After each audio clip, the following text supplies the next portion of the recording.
Bonjour et encore une fois de plus, bonne année. Aujourd'hui, on va parler des étapes de la démarche scientifique à suivre durant vos travaux de recherche. Alors, j'ai eu beaucoup de feedback qui voulaient que je fasse une vidéo sur les différentes étapes à suivre lorsqu'on veut partir, par exemple, de l'idée, c'est-à-dire du thème de recherche à la publication. Et j'ai décidé de faire une vidéo concernant uniquement les étapes à suivre avant d'entamer vos travaux de recherche.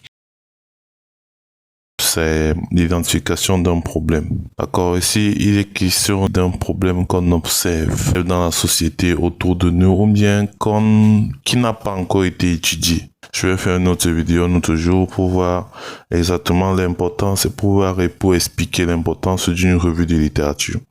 On va prendre tout au long de cette étude un problème qu'on va développer ensemble. D'accord? Le problème ici est un gorille qui sort de sa zone naturelle, c'est-à-dire une aire protégée ou autre chose, et vient se nourrir dans les plantations des populations riveraines à l'aire protégée.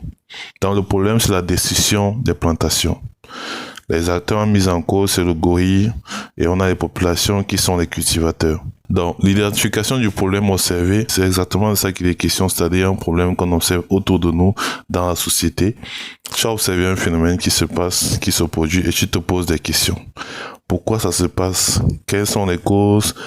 Quelles sont les conséquences et comment on peut faire pour y remédier dans les mesures de compensation, d'adaptation ou de mitigation, parce qu'on peut soit faire disparaître un problème, soit l'atténuer ou soit seulement chercher à s'adapter.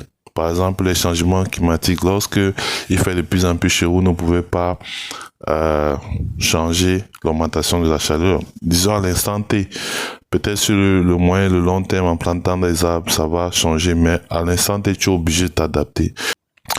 Dans la première étape que je conseille beaucoup plus ici, là, à tout le monde, c'est l'identification du problème. Il est vraiment important d'identifier le problème, mais identifier le problème n'est pas suffisant. Il faut savoir peut-être aussi souvent quelle est sa portée. C'est-à-dire quoi? C'est-à-dire, ok, tu as identifié que les gorilles viennent se nourrir dans les plantations des populations riveraines à l'aire protégée. Tu dois maintenant faire une revue de littérature pour savoir est-ce qu'il y a des travaux qui ont été menés dessus. Si oui, dans quelle région du monde, dans quel pays? Est-ce que cette étude qui a été menée, les conditions sont similaires aux tiennes? Pourquoi? Parce que la personne qui vit les conflits en fond dans une zone de savane ne va pas avoir, par exemple, les mêmes causes et les mêmes effets que la personne qui subit ce même problème ou bien qui vit ce même problème en zone forestière. Donc, il faut aussi voir quelles sont les conditions dans lesquelles ces études ont été menées. Quelles ont été, par exemple, aussi les lacunes de ces études? Oui, parce que parfois des études ont des limites. Peut-être ils ont eu des limites financières et ils n'ont pas pu aller plus loin. Peut-être même ils sont allés plus loin, mais il y a des axes ou bien des aspects qu'ils n'ont pas pu développer. La deuxième étape ici, après avoir fait cette revue, identifier le problème et faire la revue de littérature pour savoir exactement quel est le contexte, l'overview du problème.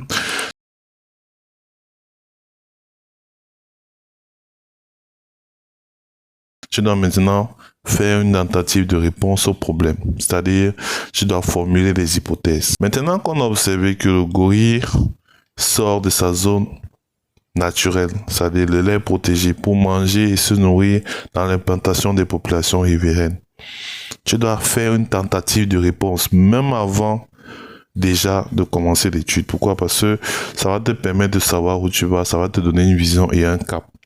Mais ces hypothèses que tu poses ne se font pas par hasard. Elles doivent être logiques, elles doivent être pensées. Prenons le cas de notre exemple, les gorilles qui sortent de leur zone, de l'aire protégée pour venir se nourrir dans les plantations des populations riveraines. On peut se dire que bon, les gorilles se nourrissent là-bas. Peut-être ils trouvent l'accès à l'alimentation plus facile. Peut-être parce que c'est en quantité suffisante. Dans la zone naturelle, les arbres fruitiers qu'ils ont l'habitude d'utiliser pour leur alimentation sont détruits par les populations riveraines. Ou bien même il y a une compétition de ces fruits avec les populations riveraines parce que parfois les populations riveraines collectent ces fruits pour se nourrir avec ou bien pour vendre. Donc, ce sont des hypothèses que tu dois poser pour avoir des tentatives de réponse.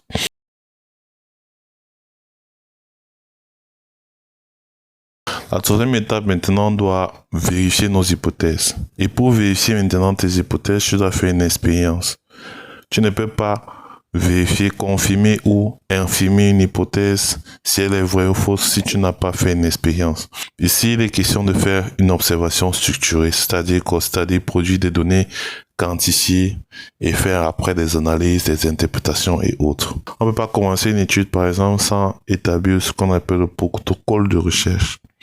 C'est là où tu vas définir quelle est la problématique, quels sont les acteurs mis en cause, la méthode que tu veux utiliser, peut-être le canevas aussi, dans le calendrier, dans le temps, comment tu vas faire pour atteindre ces objectifs, et tu définis tout de façon claire et détaillée. Après, on va passer maintenant à l'expérimentation proprement dite, ce qu'ils ont appelé ici dans notre diagramme l'expérimentation contrôlée. Donc, dans l'expérimentation contrôlée, il est question de vérifier un ou plusieurs facteurs. Il est question de mettre ensemble les références des anciennes études. On va se rendre compte que la rentabilité économique des agriculteurs après vente, lorsque les gorilles n'attaquaient pas ou bien ne venaient pas se nourrir dans leur plantation, est plus élevée que celle lorsque les gorilles ont commencé à s'introduire dans leur plantation. Donc généralement, il est très intéressant d'avoir une période de contrôle où toutes les conditions se passaient normalement et une période où il y a eu un changement. Dans notre exemple, le changement, c'est l'introduction des gorilles dans les plantations qui se nourrissent pour faire des dégâts.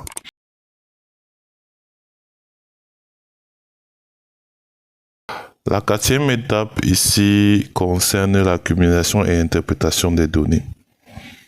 Lorsque vous avez fini de collecter vos données, il est maintenant crucial et important de pouvoir les interpréter. Interpréter veut dire simplement dire en d'autres mots ce que les chiffres disent.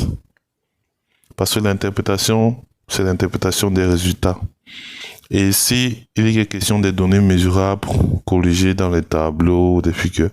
Dans cette étape, on va infirmer ou confirmer donc maintenant nos hypothèses. Donc maintenant, lorsque vous avez obtenu vos résultats, on prend le cas de notre exemple toujours, l'introduction des gorilles dans les champs des populations riveraines. On va peut-être se rendre compte que, après analyse des données, supposons sur une période d'1 an, que les gorilles attaquent beaucoup de plantations pendant la période sèche. Par exemple, je prends un exemple de résultat qu'on peut obtenir. Et que les groupes de gorilles qui entrent dans les plantations sont les mêmes. Parce que à travers l'observation, on peut identifier les gorilles. Savoir si c'est le même groupe de famille ou pas. Donc déjà, ça veut dire qu'il y a une habituation du site par le groupe de gorilles en question. À ce niveau, maintenant, on doit infirmer ou confirmer l'hypothèse. Donc, si vous vous rappelez bien, à la deuxième étape, après avoir identifié le problème, on a formulé des hypothèses pour donner des tentatives de réponse à notre problème. Maintenant, après avoir collecté vos données, analysé, l'interprétation va vous permettre maintenant de confirmer ou d'infirmer cette hypothèse-là.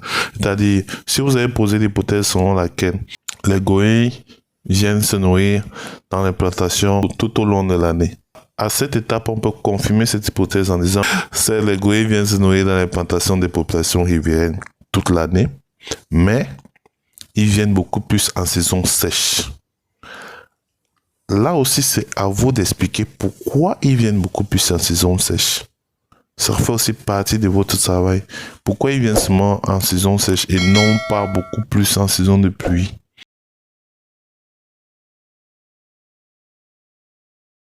Généralement, je ne considère pas c'est l'élaboration d'une théorie comme une étape. Je suggère beaucoup aux gens de toujours inclure ça dans votre travail. Vous avez fait une étude et vous êtes à la fin, vous êtes à la conclusion. Vous devez en principe établir une théorie. Pourquoi il est intéressant de faire ça? C'est parce que ça donne les opportunités pour d'autres études en fait. Si on prend le cas de notre exemple, les gorilles qui viennent se nourrir dans les plantations des populations riveraines. À la fin de mon étude, après avoir interprété, analysé mes données, expliqué pourquoi, comment, qui, les personnes en cause et pourquoi les gorilles se déplacent pour venir se nourrir dans les plantations des populations riveraines, je peux dire, comme exemple, que ceci ne devait pas arriver si par exemple les populations riveraines n'avaient pas rapproché leurs plantations de l'habitat naturel des gorilles. Il doit exister une zone tampon entre les plantations des populations riveraines et les aires protégées.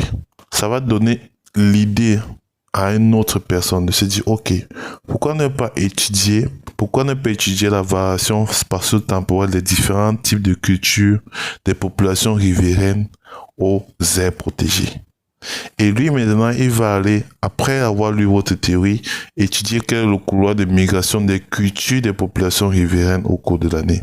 Ce qui va faire l'objet d'une autre étude encore. Je vous remercie d'avoir suivi cette vidéo. Encore une fois de plus, si vous avez aimé, n'hésitez pas à me poser des questions ou pourquoi pas me suggérer des thématiques sur lesquelles vous voulez qu'on fasse une vidéo, mais qu'on vous donne des tentatives de réponse.